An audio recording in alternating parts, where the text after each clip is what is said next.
Today marked 12 years since American hearts broke after the horrific attacks on our country.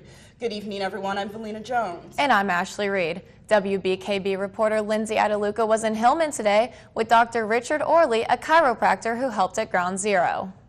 Mr. Breggy, where were you at 9/11?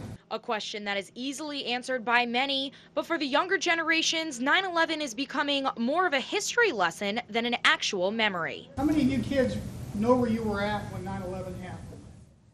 Few hands were raised around the room as Dr. Olree asked this question today to begin his presentation and share his memories as a doctor at Ground Zero. But for teachers in the room like Erin Briggy, whose broadcast students were among the audience today, she says her memories are still strong.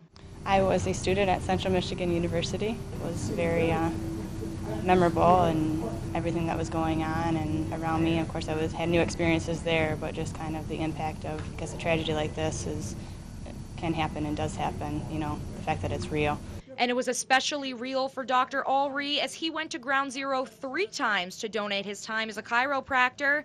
Today, 12 years after the fact, he said he's finally strong enough to share his experience.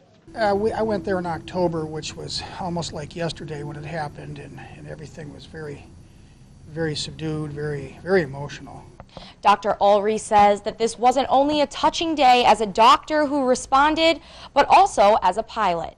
At 9/11, I was probably the last airplane flying in Michigan. I have an old airplane, it's a float plane, and I was taking it to Gaylord to get fixed. I didn't watch TV that morning, and then when I got greeted at the shore, people were going, "You're not going to believe what happened." And no one could, as many Americans watched the horrifying events unfold that morning. But Dr. Olree says that after today, he hopes younger generations have a greater understanding of the impact these events had on our country. Lindsay Iadeluca, WBKB News.